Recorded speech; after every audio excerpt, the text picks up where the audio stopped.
Hello and welcome to the channel. Thanks for dropping by. Great to have you here. So this is the TIMEX HQ DTGL, a watch to rule them all. Well, maybe that's a bit contentious, but I do wonder if in an executive meter in TIMEX somewhere they were talking about CASIO and their G-Shock range, and they said we need to get onto that bandwagon and try and build a watch that can rule them all. And this might be it. I don't know. Let's take a look at it. So it's the HQ DTGL, the HQ DTGL. I'm guessing that stands for digital. Its actual model number is TW5M22500. Again, brilliantly named. I don't think the HQ DTGL is much of a better name for it, to be quite honest. It's definitely a G-Shock style watch, as you can see. I don't think it's a particular homage to any of those ones, but it's certainly on there after their chunkier lines. I don't know enough about G-Shocks to quote a model number that it's close to, but it's very similar to some of the ones that I've seen. What we've got is a very tough watch. It's a digital and analog watch. So again, one watch to rule them all. As you can see, we've got the hands over a digital background, and it looks pretty good. It's a very chunky watch. Now, this is a bit of a bargain. I got this on Amazon just for £35. Now, it has been out for a couple of years, but I thought it was a really good buy. Really, really good buy at the price. Again, what's that? Half price of a G-Shock. So if you're after something in that line, this might well be for you. So this is a very big watch. It's 50mm diameter. As you can see, it's absolutely huge, even on my 8-inch wrist, which I'll show you in a bit. Now, it's 55 lug to lug, so it's really large.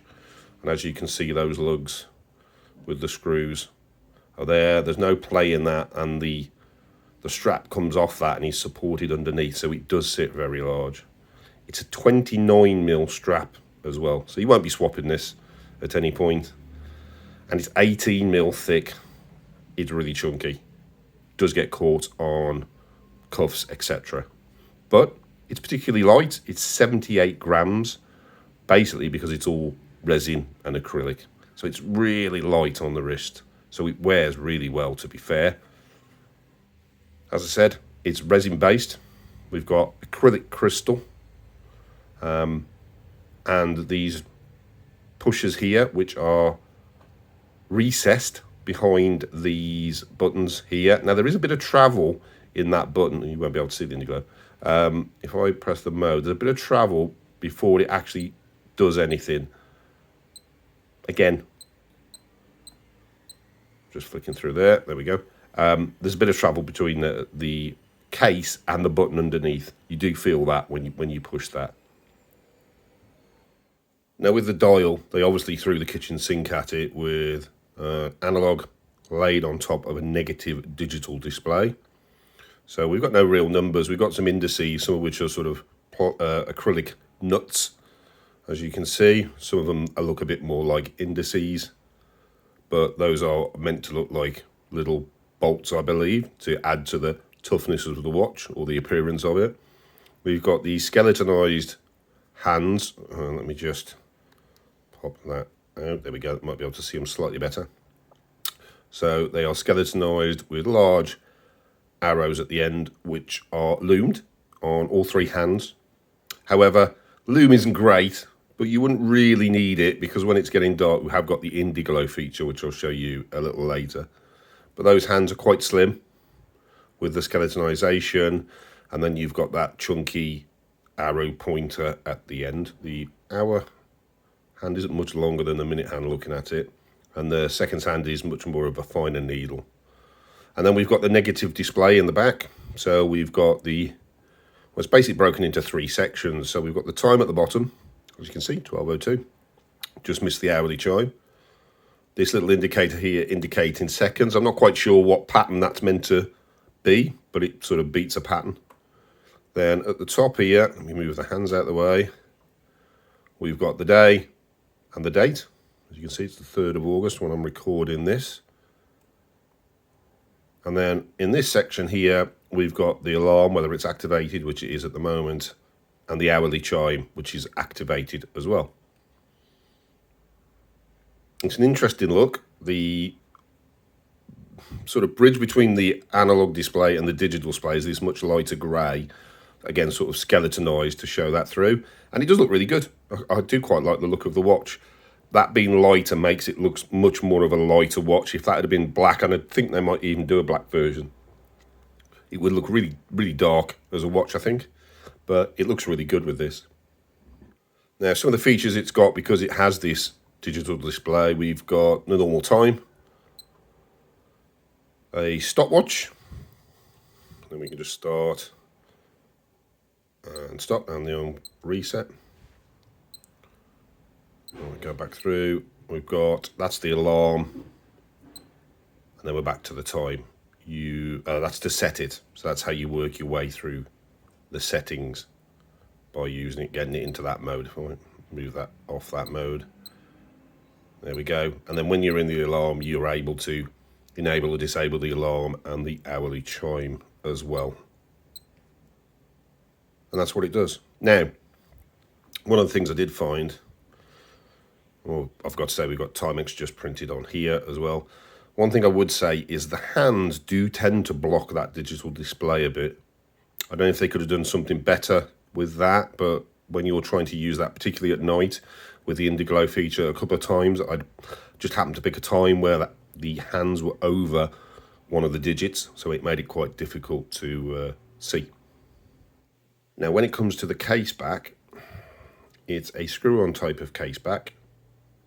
It's sort of a brushed finish, as you can see, TIMEX TW5M2250, TIMEX.com, water resistant 50 meters, stainless steel back. But it also does allude to the two cells that you would need, so it must take two different batteries, one for the analog and one for the digital, a CR2025 and an SR626SW. That's not one I know off the top of my head. So it must take two batteries for each of the modules. I suppose the good thing about that is if one of the batteries did die, the other one would continue to work, the whole watch wouldn't die, which is good. Now, the strap it comes in on this particular one is resin, just like the rest of the build. It's got those anti-shock shoulders that you see on a G-Shock. I don't know if G-Shock invented those or not. And it does go down from 29mm down to 16mm at the buckle. Comes with double tangs as well. I think they're called tangs. In this H shape, which is actually really good because that really secures it onto your wrist really well. So I appreciated that. Especially as I was on one of the latter holes, it did seem to hold it quite securely. We've got one retainer, and it's quite a long strap. It fitted my 8-inch wrist quite well. So when it comes to the LUME on this watch, let me just put that up now. What it does is the Indiglo feature takes the negative display and turns it positive in this sort of green hue, and it works really well. It's quite bright, not too bright, but bright enough that you can see it. However, those hands can block those parts of the display, which can be a real pain, depending on what time it is and when you've pressed that button. So before I just show you this on my wrist, I just wanted to point out this is a very large range in this DGTL range from TIMEX. They've got all sorts in this range, from sort of £22 up to £105, I think is the most expensive one I've seen, both male and female style watches. So rather than one watch to rule them all, I feel like they've gone for 30 watches to try and rule some of it. I do think that the build quality on this is very good. However, from the limited experience I've had with G-Shock, G-Shock is more refined, and I feel that the styling is also more refined as well. But there's plenty to choose from, so I'll leave a link to this one in the description anyway. So here it is on my 8-inch wrist.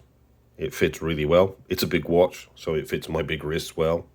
I wasn't on the last holes. I was on the one before, actually. So there's plenty of room to push that through. Obviously, there's no way of adjusting this strap. You just need to put it onto your particular hole and then push that through the retainer.